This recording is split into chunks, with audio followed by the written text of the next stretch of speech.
Salam dan bahagia para guru hebat dimanapun kita berada. Berjumpa kembali dengan saya Hendrikus SPDK, calon guru penggerak angkatan ke-10 Kabupaten Mimika, Provinsi Papua Tengah.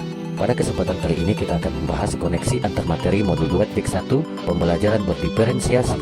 Ada 3 pertanyaan pemantik dalam koneksi antar materi modul 2.1. Yang pertama, apakah saya mengubah pemikiran saya sebagai akibat dari apa yang telah saya pelajari?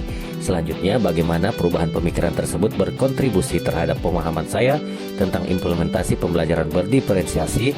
Dan yang terakhir, bagaimana saya tetap dapat bersikap positif walaupun banyak tantangan dalam penerapan pembelajaran berdiferensiasi ini? Untuk menjawab pertanyaan pertama, apakah saya mengubah pemikiran saya sebagai akibat dari apa yang telah saya pelajari? Jawabannya ya, saya mengalami perubahan signifikan dalam pemikiran saya terkait pembelajaran berdiferensiasi setelah memahami bahwa setiap murid memiliki keunikan dan kebutuhan belajar yang berbeda. Sebelumnya saya mungkin lebih cenderung menggunakan pendekatan pengajaran yang seragam untuk semua murid. Namun setelah saya belajar lebih dalam tentang pembelajaran berdiferensiasi, saya menyadari pentingnya mengadaptasi metode pembelajaran dan strategi pembelajaran sesuai dengan kebutuhan individu masing-masing murid. Ini bukan hanya tentang memperhatikan gaya belajar mereka, tetapi juga mempertimbangkan minat, tingkat kesiapan belajar, dan tantangan yang mereka hadapi. Untuk pertanyaan pemantik kedua, bagaimana perubahan pemikiran tersebut berkontribusi terhadap pemahaman saya tentang implementasi pembelajaran berdiferensiasi? Perubahan pemikiran ini telah secara signifikan meningkatkan pemahaman saya tentang implementasi pembelajaran berdiferensiasi. Saya menyadari bahwa implementasi pembelajaran berdiferensiasi bukan sekedar tentang memilih beberapa teknik atau strategi yang berbeda untuk setiap murid, tetapi merupakan suatu pendekatan holistik yang melibatkan pengenalan, respons, dan pengelolaan keberagaman di dalam kelas. Dengan mengubah pemikiran ini, saya lebih mampu mengidentifikasi kebutuhan belajar individual murid, menyesuaikan pengajaran untuk mencakup berbagai gaya belajar, dan menyediakan pendekatan yang mendukung bagi semua murid untuk mencapai potensi mereka secara optimal. Dan pertanyaan pemantik yang terakhir, bagaimana saya tetap dapat bersikap positif walaupun banyak tantangan dalam penerapan pembelajaran berdiferensiasi ini? Saya tetap mempertahankan sikap positif dengan memfokuskan pada komitmen saya untuk meningkatkan keterampilan pengajaran dan pemahaman saya tentang keberagaman dalam pembelajaran. Saya menyadari bahwa tantangan adalah bagian dari proses yang dapat diatasi dengan kesabaran, refleksi, dan kolaborasi dengan rekan guru serta sumber daya lainnya. Dengan memfokuskan perhatian pada kebutuhan murid dan tujuan akhir untuk memastikan semua murid berhasil, saya merasa termotivasi untuk terus mencari solusi yang inovatif dan efektif dalam menghadapi tantangan sehari-hari dalam penerapan pembelajaran berdiferensiasi. Selanjutnya mari kita pahami apa itu pembelajaran diferensiasi. Pembelajaran berdiferensiasi adalah pendekatan dalam mengajar yang mengakui dan merespon keberagaman siswa di dalam kelas. Ini berarti guru tidak hanya menggunakan satu metode atau gaya pengajaran untuk semua murid, tetapi memvariasikan pendekatan, materi, dan penilaian sesuai dengan kebutuhan, minat, dan gaya belajar masing-masing siswa. Tujuan utamanya adalah memastikan bahwa setiap siswa memiliki akses dan dukungan yang mereka perlukan untuk berhasil dalam belajar. Jika ada pertanyaan bagaimana cara untuk dapat melakukan pembelajaran berdiferensiasi di kelas, jawabannya adalah pembelajaran berdiferensiasi dapat dilakukan di kelas dengan mempertimbangkan 3 aspek kebutuhan murid dan mengintegrasikan 3 strategi pembelajaran berdiferensiasi. Berikut ini penjelasannya.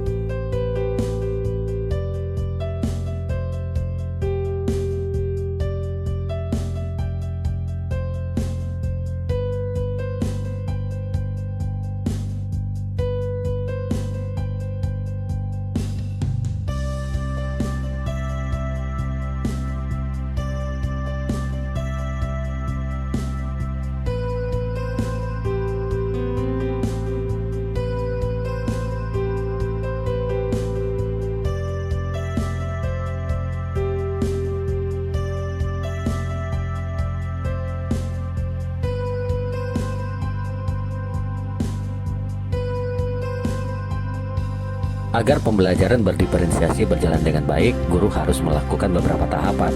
Yang pertama, memahami tujuan pembelajaran. Yang kedua, mengetahui dan merespon kebutuhan belajar murid. Yang ketiga, menciptakan lingkungan belajar murid yang mengundang murid untuk belajar. Yang keempat, melakukan manajemen kelas yang efektif. Dan yang terakhir, melakukan penilaian berkelanjutan. Ada 5 hal yang harus dilakukan oleh seorang guru untuk memenuhi kebutuhan belajar murid dalam pembelajaran berdiferensiasi untuk mendapatkan hasil yang optimal. Berikut ini penjabarannya.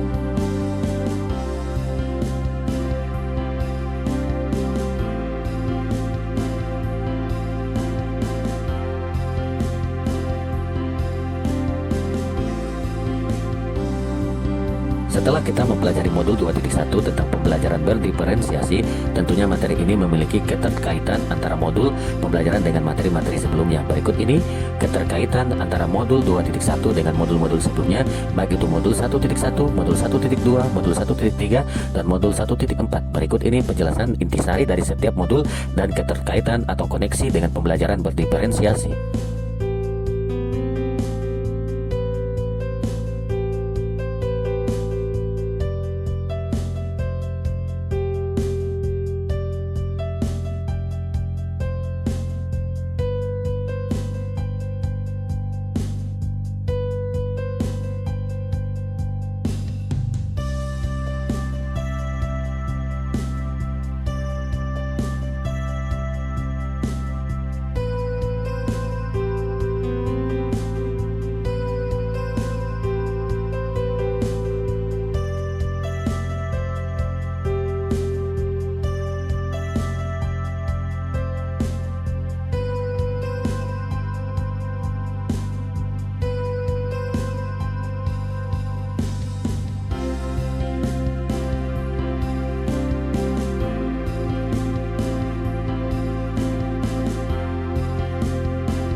Akhirnya bahwa kita bisa menarik kesimpulan, setiap modul dalam program pendidikan guru penggerak saling berhubungan dan mendukung konsep pembelajaran berdiferensiasi.